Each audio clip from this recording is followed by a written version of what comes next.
the New York Times best-selling series. Ivy plus Bean. Make the Rules. By Annie Barrows, Book 9 plus Sophie Blackall. Never forever. Girls are strong.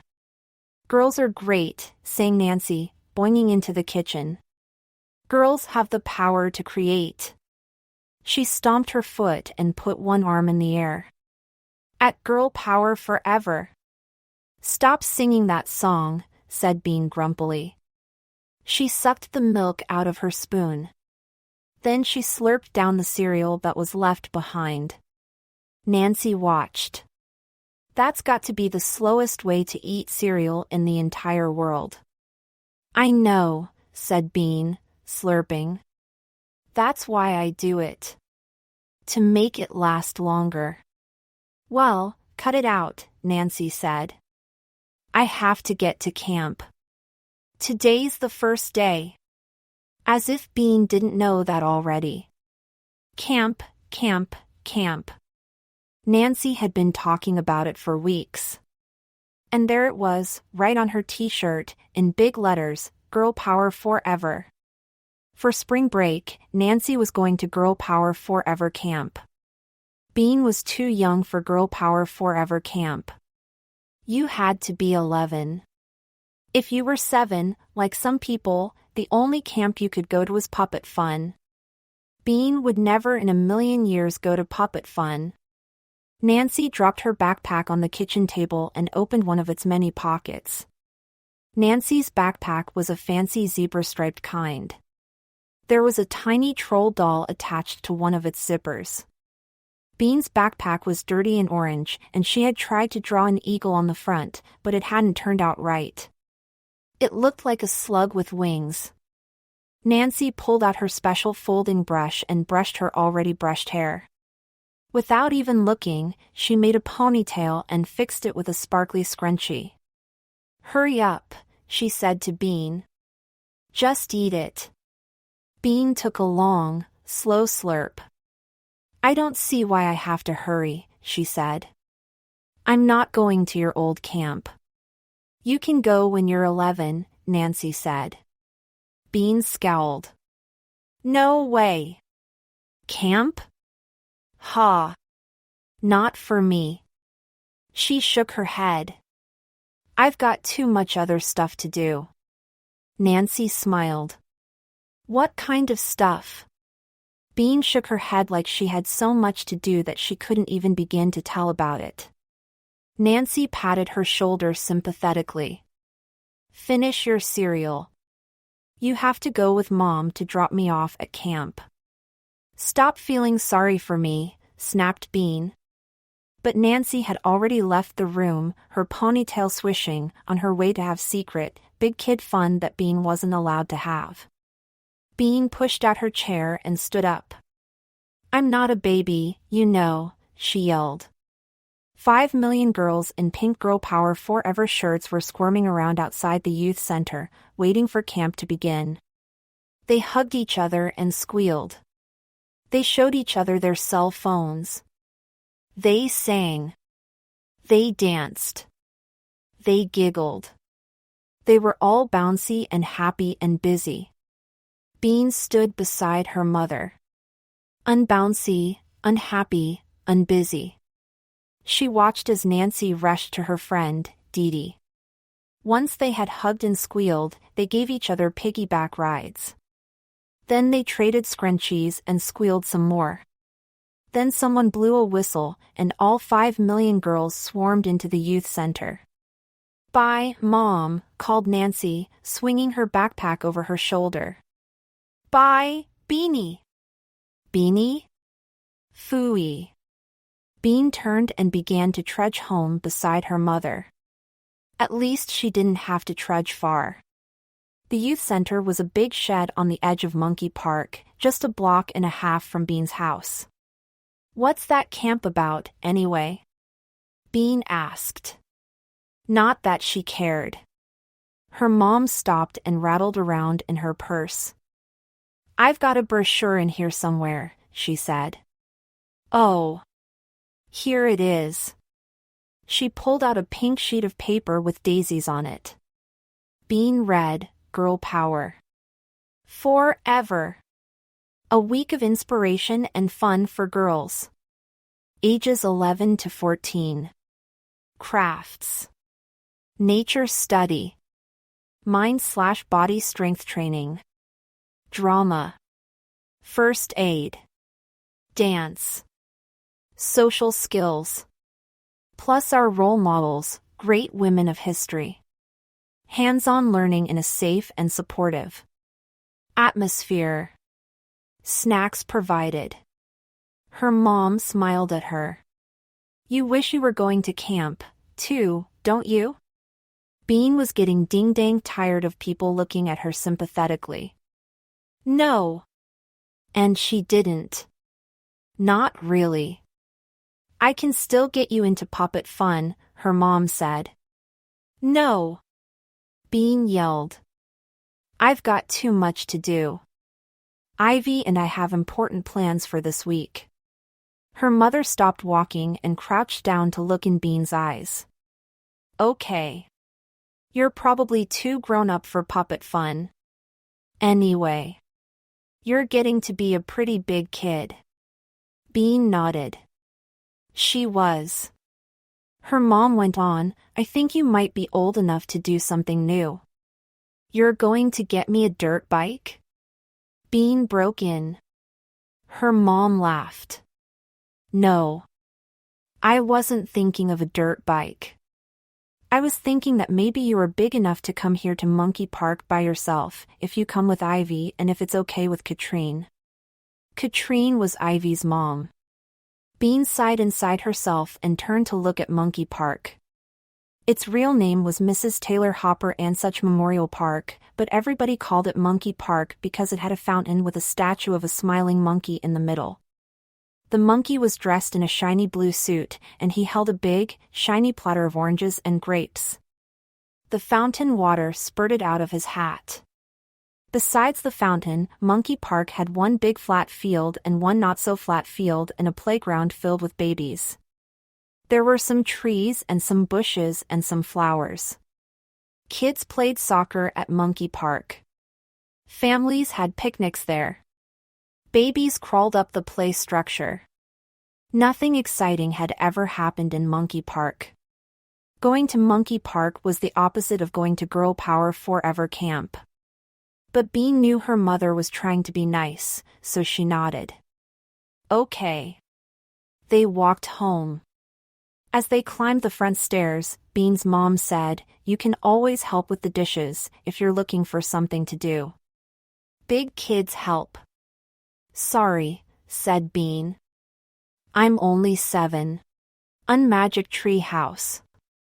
Bean did have important plans. Okay, one important plan. It was about a board. She had found a good board, a really good one. It was wide and strong and smooth. It had probably been a bookshelf once, but when Bean saw it, she knew that it was meant to be a tree house. It would be the floor of Bean's tree house, her secret hideaway, her fort, her almost apartment up in the leaves, where no one could come unless Bean gave her permission. Except Ivy, because Ivy was going to help her build it. They were going to be tree housemates. There was one problem with Bean's plan. Trees. Bean's backyard had trees, but not trees with nice, low, friendly branches. It had trees with high, unfriendly branches. Bean had tried putting her board in a bush, but that didn't work. The bush had sort of fallen over. Bean had gritted her teeth and lugged the board to her front yard, where there was a plum tree with some sturdy branches. A front yard tree house was not as good as a backyard tree house, but Bean was trying to be open-minded. Another problem was nails. Bean was not supposed to use them. Or hammers. Her dad had promised to nail the board into the plum tree, but he kept forgetting. Now, as Bean thought about Nancy and Girl Power Forever Camp, she decided she couldn't wait for her dad. She had to make her tree house today. No hammer and nails? Fine. She would find another way, a better way. Nancy would come home from camp and wish she had a tree house like Bean's. Bean might let her sit inside it for 1 minute. Bean looked over at Ivy's house, on the other side of Pancake Court. The curtains were closed. But that was okay. Bean could do it on her own. Girls are strong, girls are great, she sang softly. Girls have the power to CRE8. Feeling determined, Bean set to work. The first question was how to stick things together without nails. Easy peasy. Duct tape. Bean raced inside and came out with a thick roll of tape. She was getting more determined by the moment.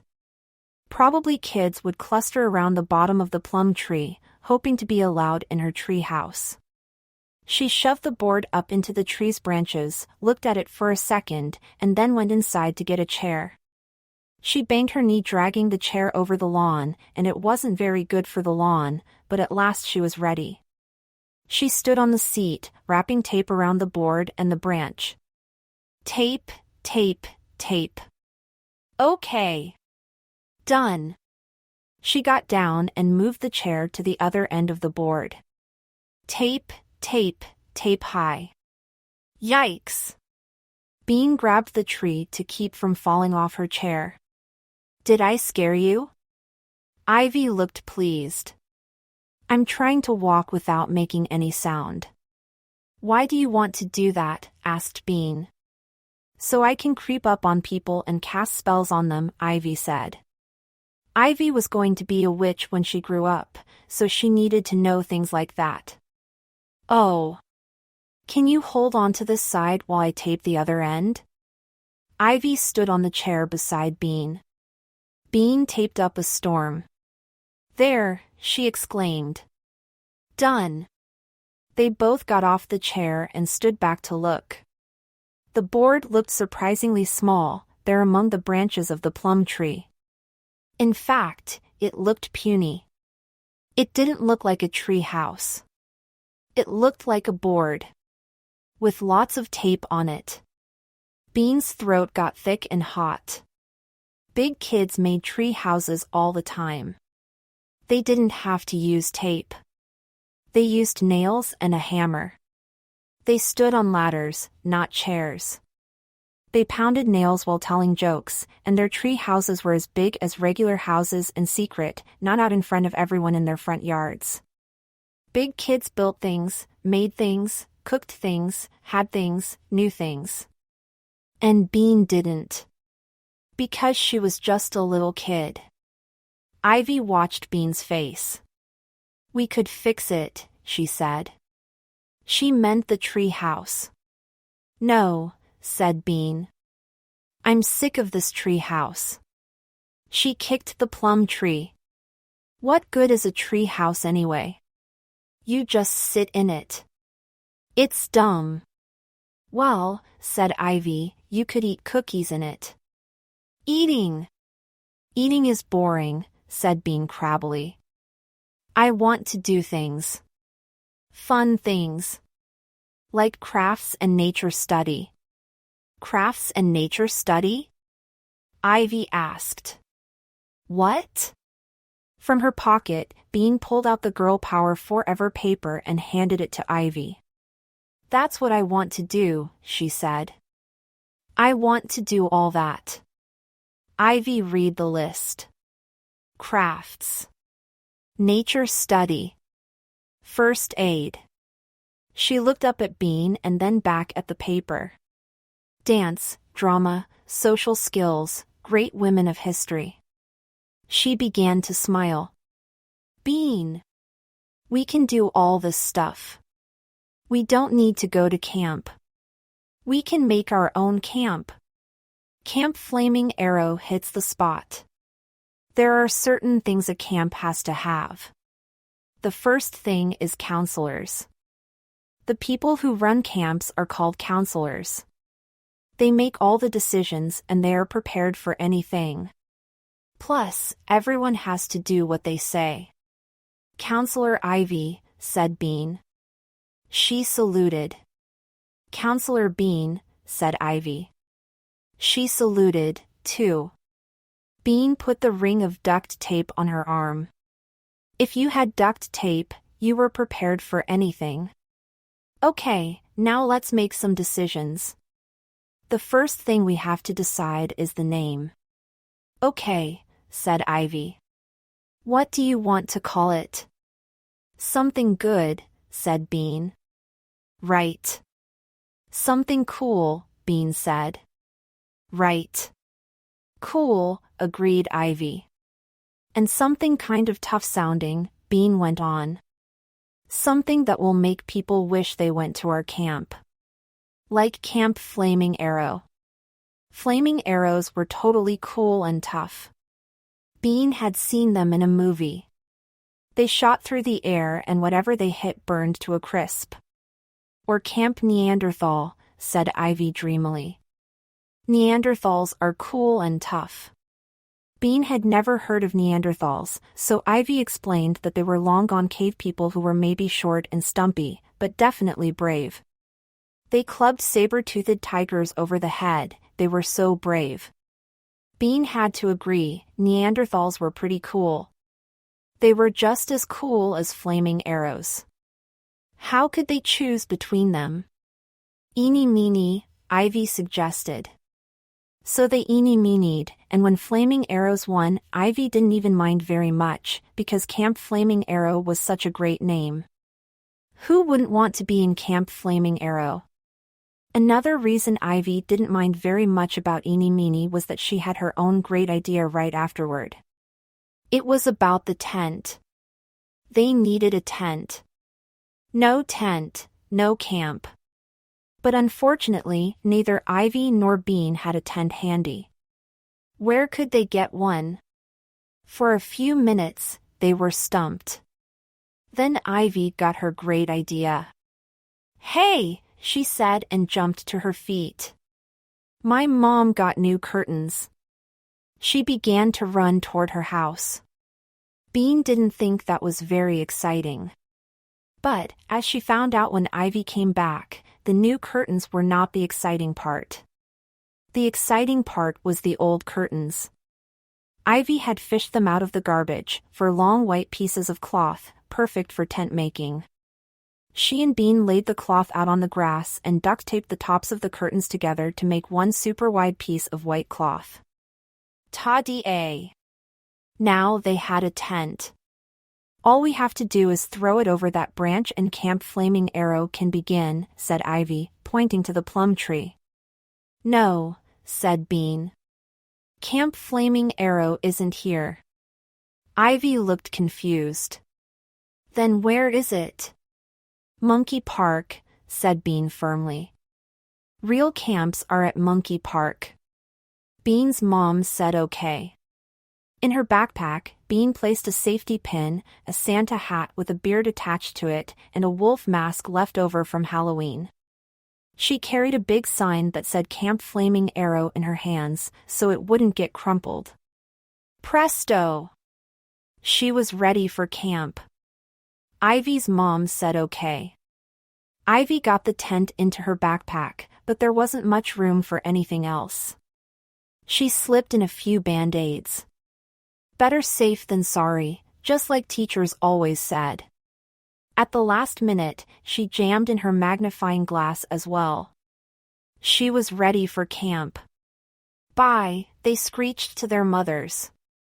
At the edge of the park, they stopped. Whoa, Nellie, Bean said. Monkey Park was bursting with kids. On the big flat field, there were 2 soccer games going on, with another pack of kids jumping up and down on the side. On the not-so-flat field, kids clustered around a picnic table, doing something with paper bags. A bunch more kids were having a tug-of-war with some teenagers. More kids sat in the grass, listening to a man talk about Indians. Over in the playground, babies were falling down and sliding and screaming.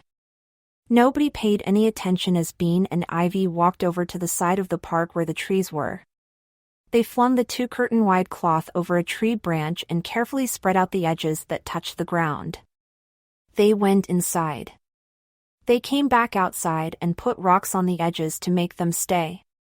Bean unrolled the Camp Flaming Arrow sign and stuck it to the tent with her safety pin. Ivy and Bean looked at each other and smiled. Camp Flaming Arrow was open for business. Very crafty. Bean and Ivy went inside their tent. They came out. They sat on the grass. They got up. They walked around. They sat back down again. Finally, Ivy said, "What exactly do you do at camp?" Bean pulled out the Girl Power Forever paper and looked at the list. "All this stuff is what you do." Ivy nodded. "But what comes first?" "I'm not sure," said Bean. "That's why I brought these." She held up the wolf mask and the Santa hat. "Wolf and Santa camp?" asked Ivy. "That sounds fun." "No, we're going to go to the youth center and spy on Girl Power Forever camp," said Bean. She put the wolf mask over her face and handed the Santa hat and beard to Ivy. "Whatever they're doing, we'll do it too." Ivy put on the Santa hat. Hunks of beard fell off in her mouth. "Don't you think they might notice a wolf and a Santa spying on them?" "Nah," said Bean. "We're going to be really quiet. They won't notice a thing." "Then why are we wearing this stuff?" asked Ivy, pulling Santa hair out of her mouth. "Just to be on the safe side," said Bean. "Because if Nancy does notice us, she's going to lose her marbles." Wolf eyes are not in the same place as people eyes, Bean realized. After she smacked into a tree for the second time, Bean decided to take the mask off until she got to the youth center. Santa didn't have a problem seeing. Santa had a problem breathing. With every breath, big puffs of beard flew into Ivy's throat and made her cough. "Shoo," warned Bean. "I can't help it," choked Ivy. "Spit," said Bean. So Ivy did. That helped some. They slithered among the monkey park trees. Even without her mask, Bean was a wolf, hunting her prey, tiptoe, tiptoe. Ivy was Santa, trying to deliver presents without waking up all the kids, tiptoe, tiptoe. They were almost there. Bean and Ivy whisked across a patch of grass and huddled against the cement walls of the youth center, tiptoe, tiptoe. They curled around the building's corner, tiptoe, tiptoe. They crouched down and scuttled underneath the window, and Bean snapped her mask on. Slowly, slowly, they stood up and peeked in the window. At long tables, rows of girls were bent over tiny threads, nodding and nodding. Ivy nudged Bean and whispered, "Crafts?" "Friendship bracelets," Bean whispered back. She looked up and down the rows for Nancy. There she was. She was crouched over a table piled with colored threads. She was nodding like crazy. She was nodding so hard that her tongue was sticking out of her mouth. "You want to do that?" whispered Ivy. Bean looked at the nodders again. It was real camp. In real camp, they made friendship bracelets. "Yeah," Bean whispered. Ivy nodded. "Okay, if you want to." Unfortunately, nodding let loose a big fluff of beard. And very unfortunately, Ivy breathed it in and began coughing. And extra unfortunately, 3 Girl Power Forever campers glanced up and saw a wolf and a choking Santa peeking in the window.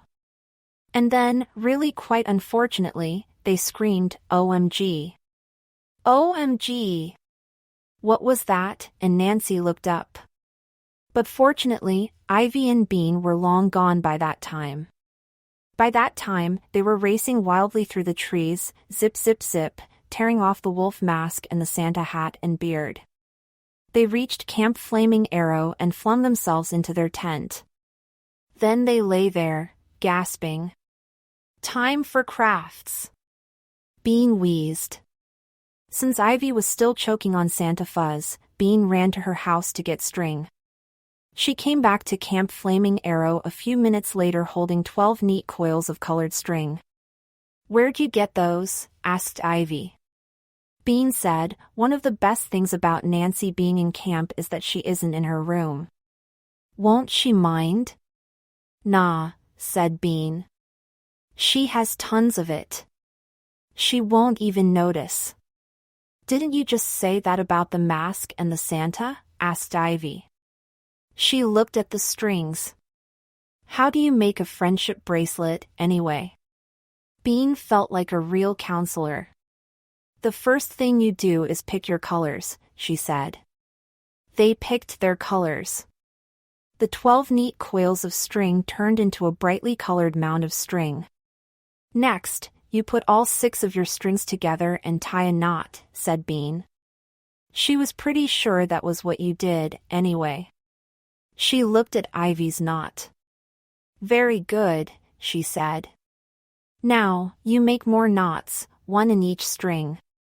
The more knots, the better, she figured. "More knots?" asked Ivy.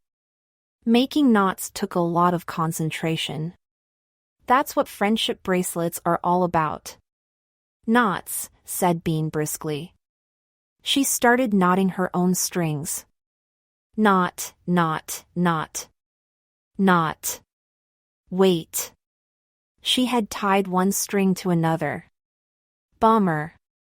My string's all bunched up," said Ivy. "Undo it," said Bean, trying to untie her bad knot. "I can't," said Ivy. Bean sliced one of her strings in half with her fingernail. Now she had 7 strings. Yow. String-o-rama. "Now my first knot's undone," Ivy announced. "Mine turned into 2 strings," Bean said. "You know," said Ivy. "I already know we're friends.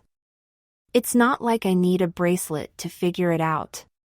Now 3 of Bean's strings were split. She had 13 strings. "Stupid strings," she muttered. She tried to untangle them. When she looked up, she saw that Ivy had wrapped all of her strings around her own wrists. She was using her teeth to tie the ends in a knot. "What are you doing?" Bean asked. "That's not a craft." "I'm being Houdini," said Ivy. No rope could hold him. He could escape from anything. She held out her wrists. "Tie this knot and I'll show you how he did it." Bean threw her strings on the ground. "There's no way you'd escape if I tied my special knot." "That's what you think," said Ivy. "I'm getting really good at escaping." Bean leaned over and tied the string around Ivy's wrists, knotting once, twice, 3 times. "Hey," she said. "Look! It's a friendship bracelet." Happy campers. Ivy had just finished tying Bean's arm and leg together behind her back when they heard a voice say, "That's weird." "What?" said Ivy, looking around. She got up to investigate. "Hey!" called Bean. "You can't just walk away." "What are you doing?" asked Ivy. "I'm trying to get the heck out of this rope," yelled Bean. But Ivy was talking to someone else. 2 someone elses. They were peeking out of a bush. "We're running away from home," said one of them. He was a little kid, littler than Ivy and Bean. "No, we're not." "He says anything," the other one said. She was about their age. "Are you doing a trick?" "Welcome to Camp Flaming Arrow," said Bean in her best counselor voice. It was hard to look like a counselor with her foot tied to her hand, but she tried. "Camp what?" asked the girl. "Camp Flaming Arrow," said Ivy. "You know, whoosh through the air, sizzle." She added, "Some people call it Camp Neanderthal." The girl looked at Bean. "Why is she all tied up?" "Crafts," yelled Bean, struggling to get her foot free. The boy set down his backpack. That's a good craft. Can I be in your camp? I thought you were running away from home, said Ivy. No. The girl shook her head. We're visiting our great-aunt. She told us to come here and play. We can't go back to her house until dinner. Wow, said Ivy. Dinner's a long time from now, the girl nodded. She's kind of crabby. Bean heaved herself over onto her side with a thump. She smiled, showing all her teeth. Welcome to Camp Flaming Arrow, a week of fun and inspiration for G-kids. The boy was a boy, so it couldn't be just for girls. I'm Counselor Bean, and that girl is Counselor Ivy. The boy's name was Harlan, and he was 6 years old. His sister was Franny, and she was 7. Harlan asked where the other campers were. Bean tried to think of a good answer. She couldn't. Actually, there aren't any other - camp doesn't really start until next week, Ivy broke in. Right, said Bean. This is practice week. Just for counselors. But we'll make an exception for you, said Ivy. Bean nodded seriously. You're lucky. If you came next week, you might not get in. This camp is pretty popular. Ivy nodded seriously, too. You don't look very old to be counselors, said Franny. Oh, we're old all right, said Bean. We're short for our ages, said Ivy. Really short. She sighed sadly. Harlan and Franny could tell that it wouldn't be polite to ask any more questions about that. Now, we always start with a little talk about camp rules, said Bean, rubbing her hands together. So sit down. Crisscross applesauce. Hop to it. Harlan and Franny plopped down on the grass and waited obediently. Ivy and Bean looked at each other with shining eyes. This was going to be good. No one ever let them make the rules. Rule number 1, said Bean. You can only have as much fun as you are willing to get hurt. What? Said Franny. Rule 2, said Ivy. Live and learn. Her mom said that a lot. Rule 3, yelled Bean. The counselor is always right. Ivy began to giggle. Rule 4. If you want to make an omelet, you're going to have to break some eggs. If you can't beat M, join M, bellowed Bean. Don't get mad, get even, yelled Ivy. I don't think this is a real camp, said Franny. Doula time for crafts, shouted Bean. How was your day, Bean? Her dad asked that night at dinner. Great, said Bean. What did you do? Great, said Bean. She was thinking about crafts. It had been a lot of fun. Even Franny and Harlan had had fun. They were the kind of kids who enjoyed having their hands tied to their feet. What? Said her dad. Bean turned to Nancy. How was girl power forever? She asked. Super duper fun, Nancy said, shoving a forkful of pasta into her mouth. What exactly did you do? Asked Bean. Well, we did nature study first, and then - what's nature study? Asked Bean. You know, studying nature. Duh, said Nancy. And then we had crafts and dance, and I'm in a routine and wait. Her eyes got narrow. Why do you want to know? Bean opened her eyes wide and pitiful. I'm just interested in your life. Isn't that all right? No, said Nancy. Her eyes got even narrower. Leave my life alone. Nancy, said her mother. Don't be mean to your little sister. Yeah, said Bean. I'm just a little kid. When their parents weren't looking, Nancy stuck her tongue out at Bean. Monkey Park Gone Wild. Ivy was the counselor in charge of nature study. It was only fair. She knew a lot about nature.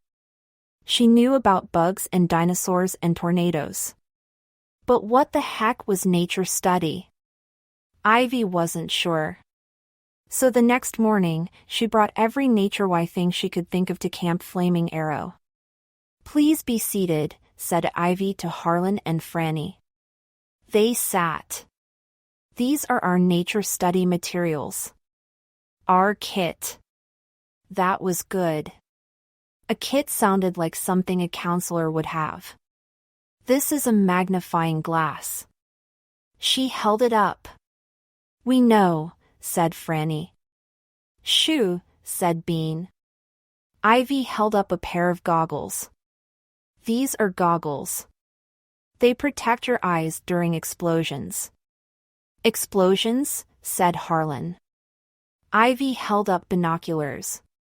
"For seeing things that are far away." "Like what?" said Franny. "What are we going to see?" "Shoo," said Bean. "Paper bags," said Ivy, waving them. "4 specimens." "What specimens?" said Franny. "I don't see any specimens." "Hey," said Bean. "The counselor is always right." "I don't think this is real nature study," grumbled Franny. "Let's do more crafts, like yesterday." Bean was just about to get mad when Ivy spoke. "Fine," she said, like she didn't care.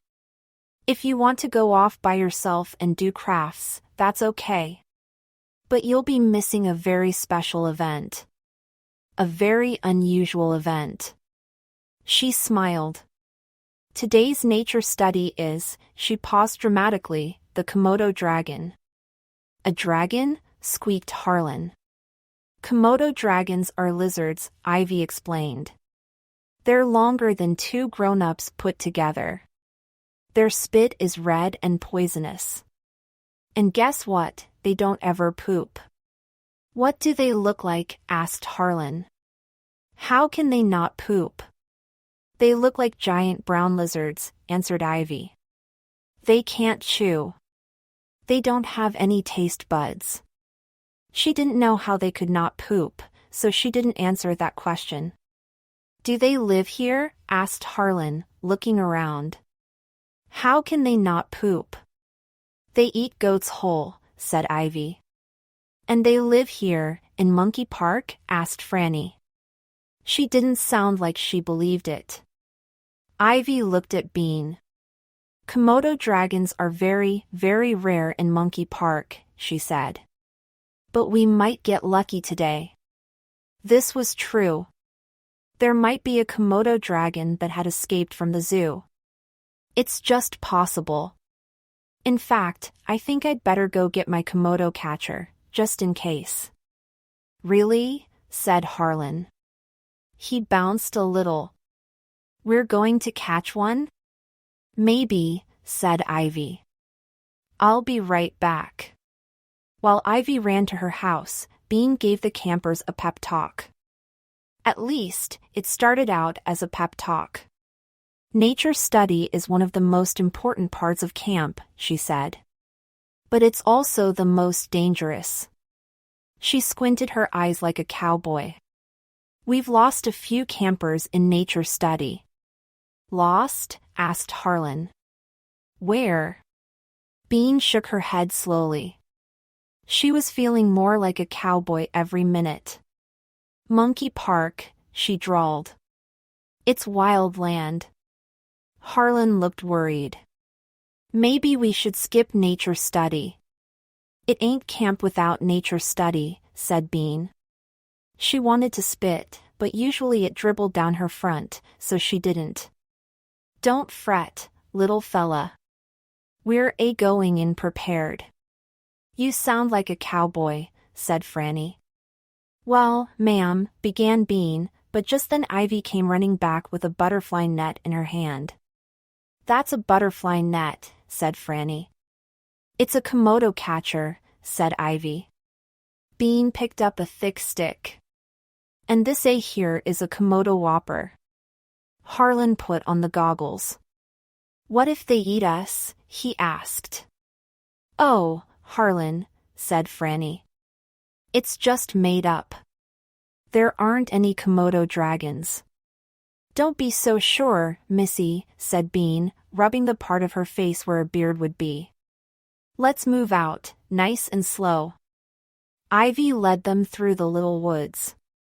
They wound among trees, their feet crunching quietly over leaves, and Bean began to think that if there were a Komodo dragon, it would be very hard to see.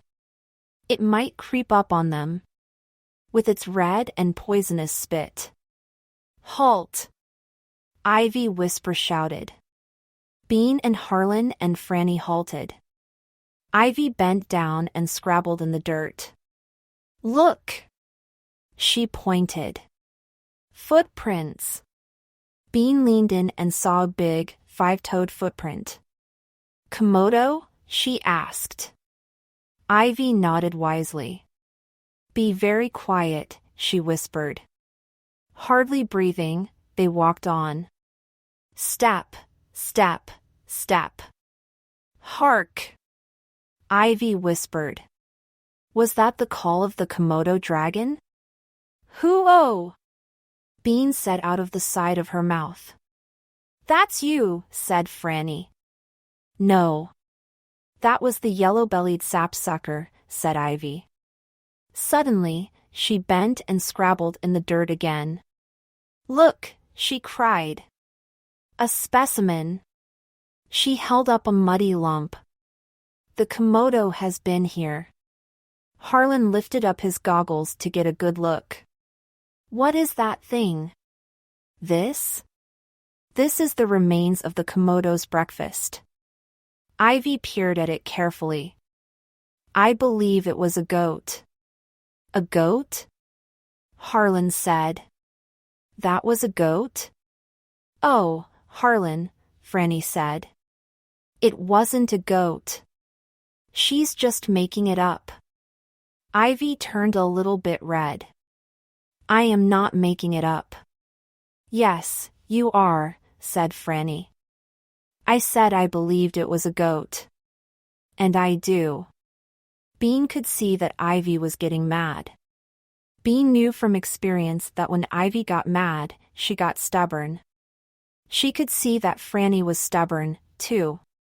They were probably going to have an argument. Yup, now they were having it.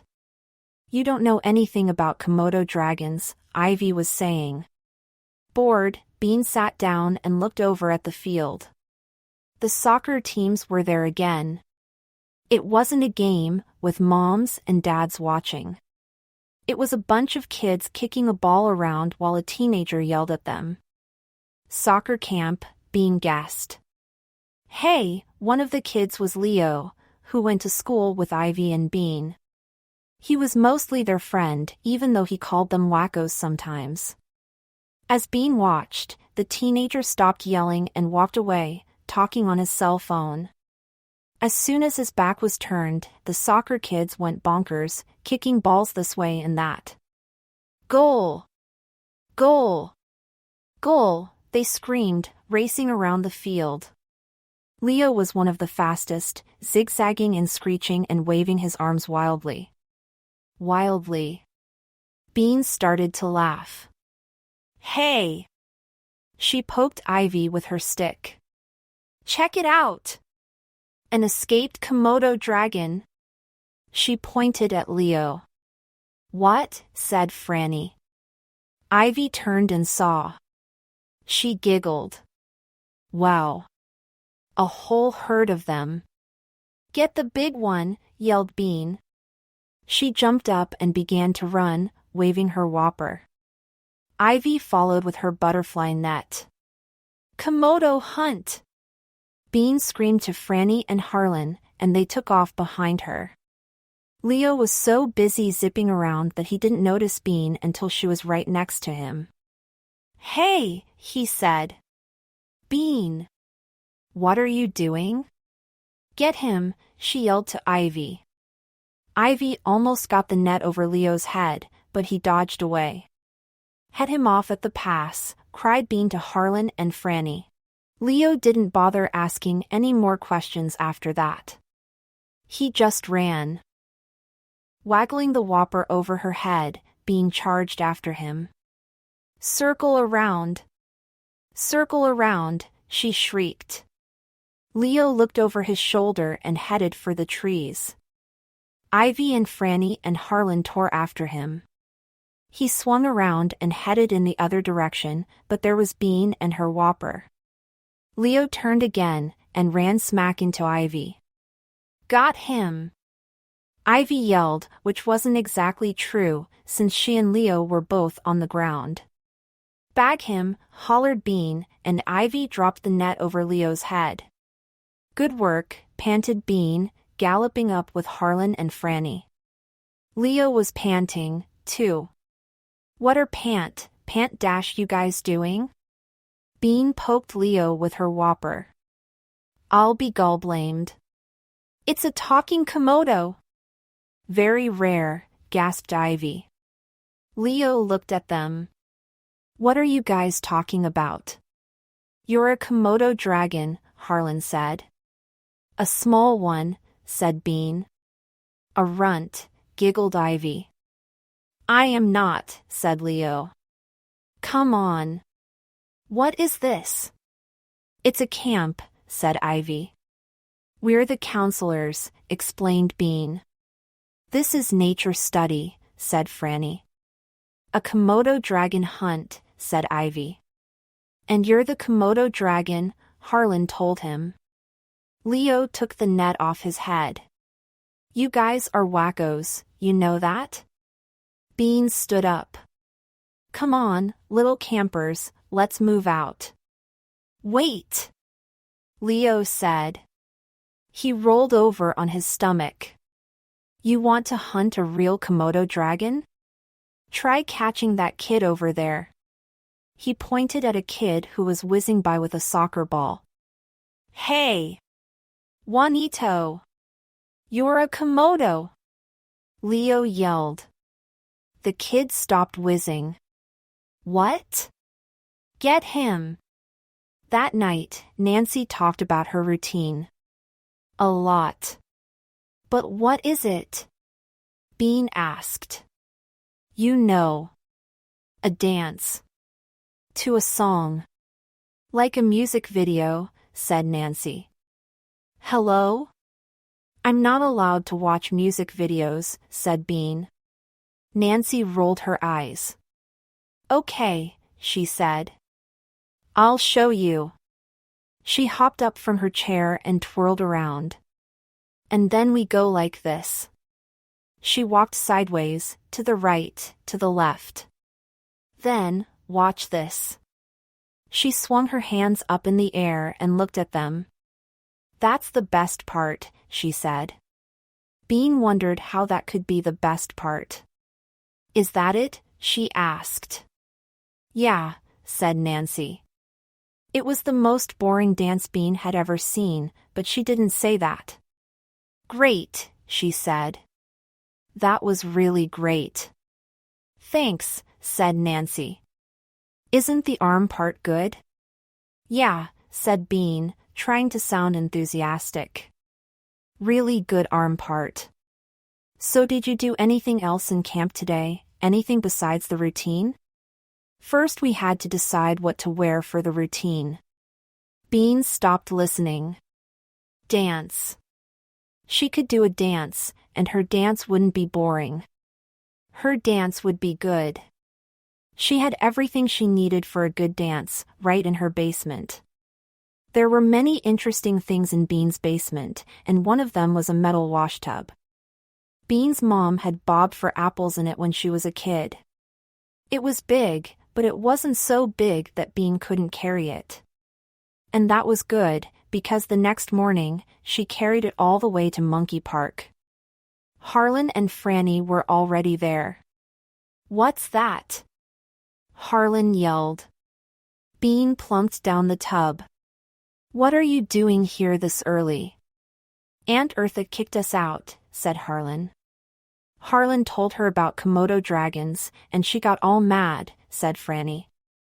I think it was the poop, explained Harlan. Juanito poked his head out of the tent. Hi. Hey, what are you doing here? Asked Bean. Hiding from Coach, said Juanito. Are we going to do that dragon thing again? No, said Bean. Today is something different. We'll start as soon as Ivy gets here. Ivy came, and Leo, too. Today, campers, said Bean, we will be learning to dance. Ew, said Leo. No way. I'm outta here, said Juanito. He started walking away. Bean held out her hand. Thumbtacks, please, Counselor Ivy. Leo and Juanito stopped walking. Thumbtacks? Now. First, you have to have really thick-bottomed shoes. Bean checked her camper's shoes. Excellent.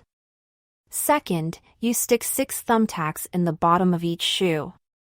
I will demonstrate. Bean felt just like her teacher, Ms. Aruba Tate, as she bent down and stuck 6 thumbtacks into the bottom of each shoe. And now, we dance, she said. Harlan and Franny clapped. Leo and Juanito moved a little closer. Bean bowed and stepped onto the top of the tub. She tapped one foot. Then the other. Good noise. She tappity-tapped. Tappity-tap, tap, tap, tap, tap, tap, tap, tap, tap, tap, tap, tap. The noise was nice and loud. Tapita-tapita-tapita-taped taped up. The noise was astounding. Leo and Juanito came back. Isn't this great? Yelled Bean over her tapping. Let me try. Franny cried. She and Harlan put thumbtacks in their shoes and danced together on the tub, making a truly incredible amount of noise. Dogs barked. Passing cars slowed. All the other camps stopped to watch. Pretty soon, Bean, Franny, Harlan, Leo, and Juanito were crammed onto the tub, dancing their hearts out. Ivy was trying to explain to their friend Sophie W. and a kid named Ella that they'd get their turn next. A counselor was trying to get Ella to come back to puppet fun. No one could hear a thing. Late in the afternoon, Bean lay in the grass in front of the tent. She was happy. Dance had been great. Well, dance had been great until Bean's mom came to the park and took the tub away. She said she could hear it all the way at Bean's house. Don't you like the sound of dancing children? Asked Bean. No, her mom had said. Juanito and Leo's coach made them go to soccer camp, but they'd come back later, for strength training. Leo and Juanito knew all about strength training. You had to start easy. Camp Flaming Arrow had started with a grape. Picking up a grape is easy. After the grape, the campers went on to heavier things, like rocks and Harlan. Leo said he could pick up a car, but then he wouldn't show them, so no one believed him. Ella, who had tunneled out under the picnic table of puppet fun, said that she could pick up her dad, but no one believed her either. Sophie W. said if they all stuck 2 fingers under Ivy and thought about water, they'd be able to lift her. They did that until Harlan forgot to think about water and Ivy hurt her head. Camp Flaming Arrow is getting big, said Ivy. She was lying on the grass too. We've got 6 campers now. That's because it's such a great camp, said Bean. Zombie problem in Monkey Park. On Thursday, Camp Flaming Arrow got even bigger. Dino from Pancake Court came with Sophie W. He was supposed to be in Animal Adventures Camp, but Animal Adventures Camp had turned out to be going to the zoo. He had already been to the zoo 3 times that week, and he was tired of it. I don't want to do anything with animals, said Dino. I don't even want to think about an animal. You might have to think about Komodo dragons, called Juanito from inside the tent. He was hiding from his coach again. They don't poop, yelled Harlan. Enough chit-chat, said Bean, just like a real counselor. No animals. Today we will be studying first aid. First aid was on the Girl Power Forever list. And here is Counselor Ivy, to teach you important first aid tips. First aid was fun. Ivy had brought her face paint, and they used up almost all the red. Red was the blood. She had brought another old curtain, cut up. Those were the bandages. All the campers needed lots of bandages. I think he'd better take some CPR, said Bean the doctor. His condition is serious. Harlan groaned. He was a very good groaner. 112/5 in the plexor carpaloo, said Franny. She gave Harlan a fake shot. He groaned. By the time Leo got away from soccer camp, they were all covered with fake blood and bandages. He told them about a kind of first aid called the Heimlich maneuver. When someone was choking, you pounded his stomach in just the right way, and whatever was choking him flew out of his mouth and landed across the room. That was fun. Disgusting, but fun. They played Heimlich maneuver for a long time, and then Dino had a great idea. Since they were already covered in fake blood, they could be zombies. They zombied around Monkey Park with their arms stretched out in front of them. By mistake, they zombied right through puppet fun. Now, boys and girls, we pull the yarn with our special needle, very, very carefully through the paper, the counselor was saying. "Uunnnh," moaned Bean the zombie. "Hey," said the counselor. "Oops," said Bean, unzombieing. "Sorry." But it was too late. Most of the puppet fun. Campers turned into zombies on the spot. "Now stop that," said the counselor. "This is puppet fun." "Sorry," said Bean. She backed toward Camp Flaming Arrow, but 3 new zombies ran after her. By 4 o'clock in the afternoon, Monkey Park had a real zombie problem.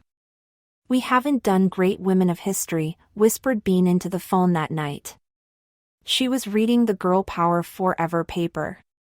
"Is that the only one we haven't done?" whispered Ivy, even though she didn't live with Nancy, so there was no reason for her to whisper. "There's drama, but I think being zombies could count as drama, don't you?" Bean said. "And I still don't know what a social skill is." "It's not in the dictionary," Ivy said. "I looked it up. That leaves Great Women of History." "What do you think it is?" "I have a book about Great Women of History," Ivy said. "I'll bring it tomorrow." "Mom," hollered Nancy. "Got to go," whispered Bean. She stuffed the paper in her pocket just as Nancy thumped into the kitchen. "What?" said Bean's mom, looking up from her book. "Tell me the truth," said Nancy. "Do I look okay?" "Sure," said Bean's mom. "You look cute." "You don't notice anything?" Nancy asked. Bean's mom looked at Nancy carefully. No." "Bean?" Nancy asked. "Do you?" "You've got a wart on your knuckle," Bean said. Nancy shrieked, "Oh no, oh no. It's totally ugly. I'm, like, diseased." Bean's mom quickly put her arms around Nancy. "Honey, nobody's going to notice a tiny little wart." Bean noticed. Nancy moaned. "You told me to look," said Bean. "Sheesh. I can't get up and dance with a wart," wailed Nancy. "Everyone will think I'm gross." She ran out of the kitchen. She was crying. Bean's mother sighed. She looked over at Bean, and then she followed Nancy. Bean watched her go, frowning. What was that all about? The Queen's garbage. The last day of Camp Flaming Arrow started out quietly. In front of the tent, Harlan and Franny and Dino and Sophie W. gathered around Ivy and Bean. Juanito and Leo were hiding inside the tent. The puppet fun. Counselor had given up on Ella and the three zombies as long as they promised to stay in Monkey Park, so they were there, too. Everyone was listening to Ivy. Ivy was going to read from a book called Daredevils in Dresses, Heroines of History. Boudica, Queen of the Britons, Ivy read. She looked up. Boudica had red hair, like me. Boudica, it turned out, was a tough patootie who had lived a long time ago. When her husband died, she was supposed to get his kingdom, but the rotten Roman governor said, "Ha, ha, I'm the governor and I get what I want." He took her kingdom and he even threw her in jail. But then he made a big mistake. He went on vacation. Boudica escaped from jail and told all the men in her kingdom to get off their duffs and fight for her. But they said no. They were wimps. Boudica said fine, I'll do it myself, and she led an army from her chariot. A chariot is a bitty carriage pulled by horses. Boudica swung her sword left and right and mowed down all the Romans in sight. There was a very interesting picture of that in the book. And when the governor heard that Boudica was coming in her chariot, he and his army ran away, read Ivy. With their knees quaking in terror. Quaking in terror, being repeated. Boudica was brave. Boudica was cool. There was a silence while they all thought about Boudica. Now, said Ivy, putting the book down, it's time for hands-on learning. Bean nodded like she knew what that was. Maybe someone else would ask. Hands-on what? Said Dino. Hands-on learning means I get to be Boudica first, because I have red hair, said Ivy. Bean's my sister. You guys, she pointed at Sophie W., Dino, Ella, and the zombies, you're the Roman army. The rest of you, she waved her hand, are the Briton warriors. The Roman army slept peacefully on the grass. Little did they know that Queen Boudica, her sister Bean, and the Briton warriors were creeping up on them. They didn't know it until Bean leaped out from behind a bush, screeching surrender, Roman dogs. Two of the zombies caved at once, but Dino, Sophie W., and Ella put up a good fight. In fact, they chased Harlan around until he surrendered, which was not what was supposed to happen. They put him in jail, but he was bravely rescued by Queen Boudica and her sister, who duked it out, stick to stick, with Dino and Ella.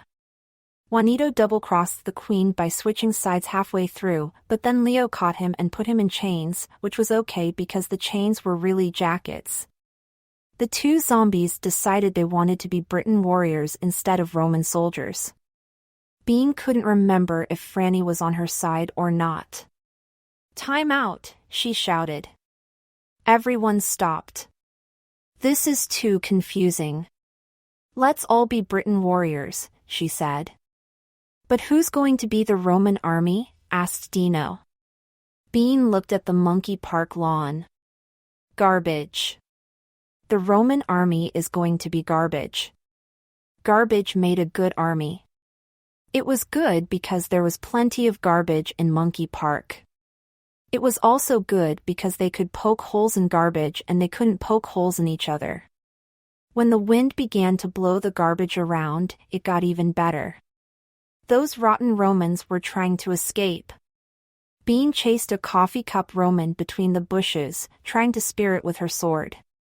It tumbled off, and she went after it, leaving the rest of the Britons behind. Every time she thought she had that Roman, it rolled a little farther. It rolled and tumbled all the way to the youth center. Bean stopped. Real camp. She could hear music coming from inside.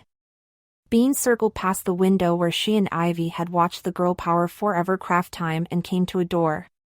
She went in. The music was louder inside.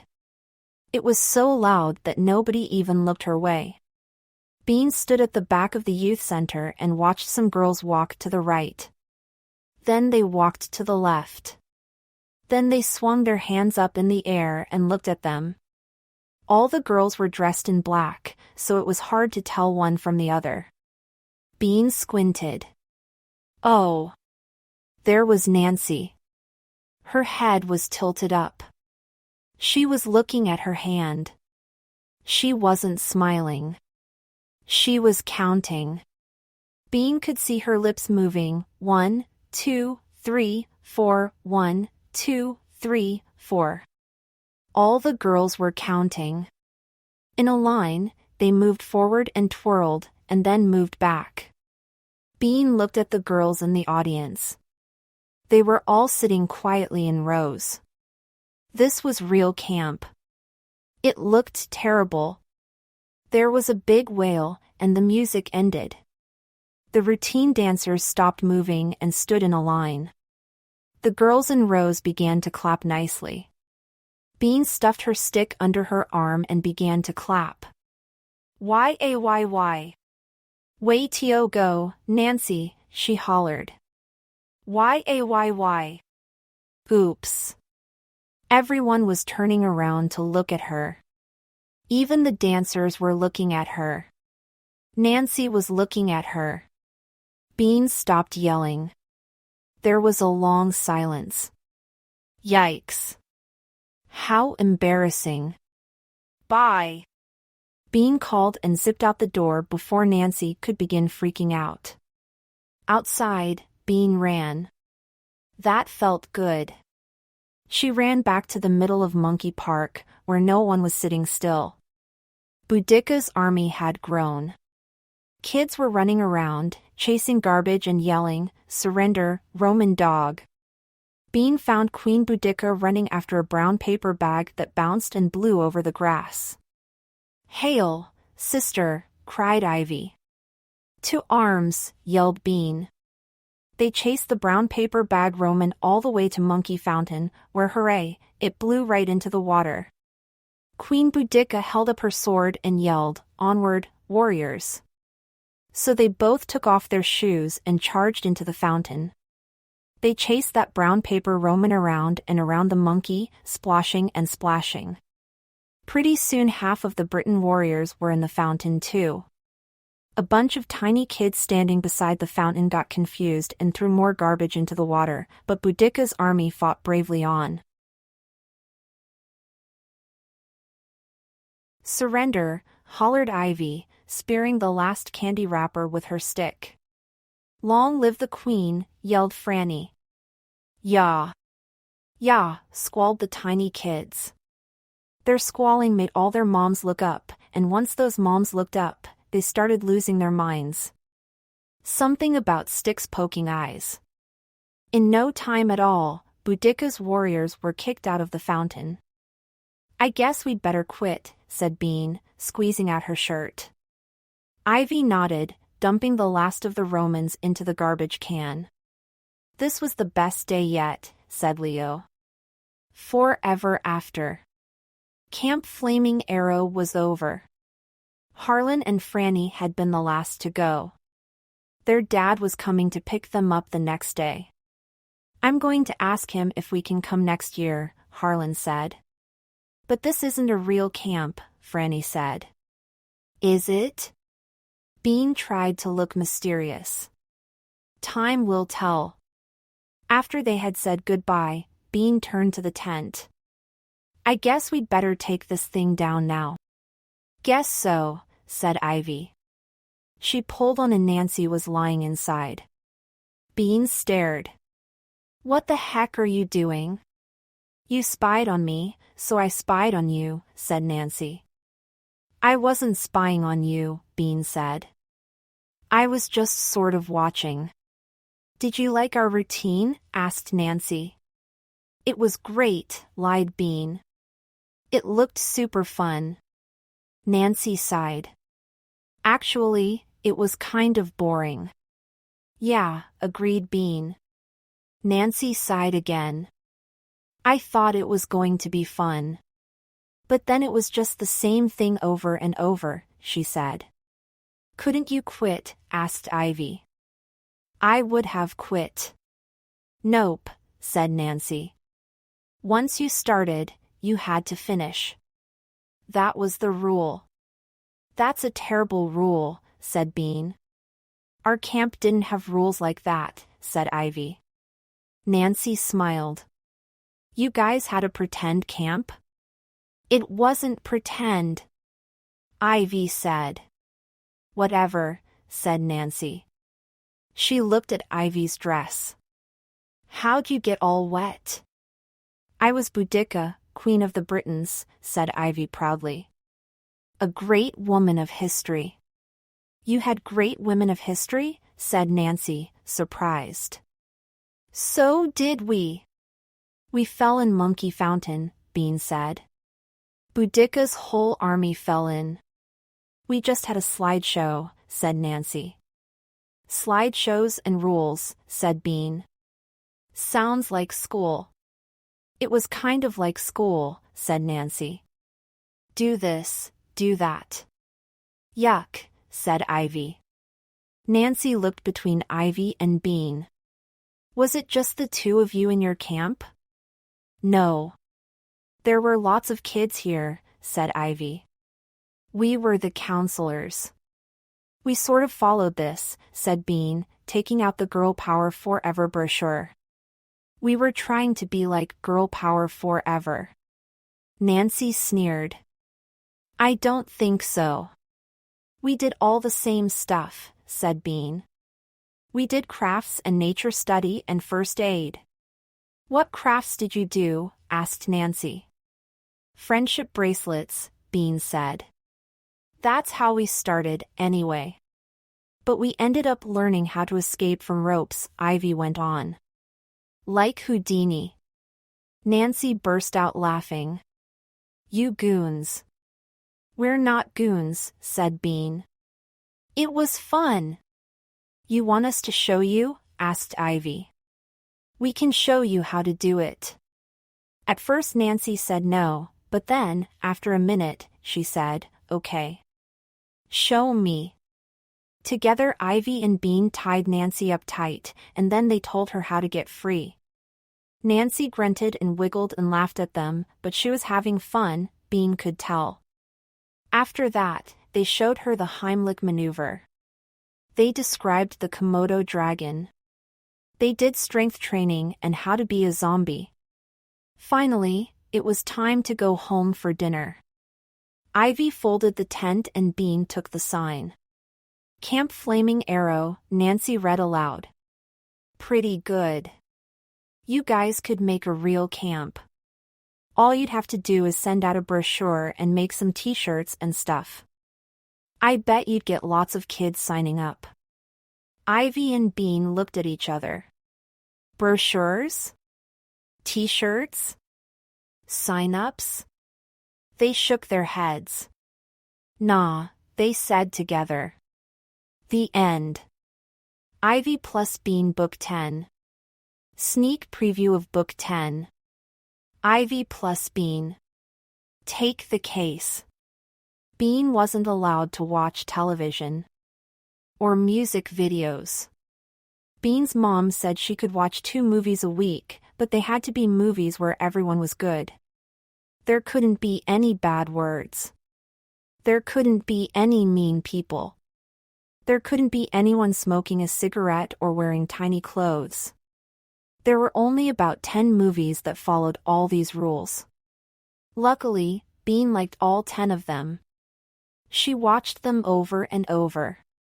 Bean's mom said 10 movies were plenty. She said kids Bean's age should be using their imaginations instead of watching TV. She said fresh air was more important than movies. And then what did she do? She made Bean watch a movie. It was her favorite movie, she said. Everyone should see it at least once, she said. The movie was called Seven Falls, but it wasn't about waterfalls or even the leaf-falling kind of fall, which is what Bean had guessed. It was about a guy named Al Seven. Boy, was he tough. He was so tough he talked without moving his lips, and some of it was bad words. He was also kind of mean. Everyone in the movie was kind of mean, plus they all smoked cigarettes.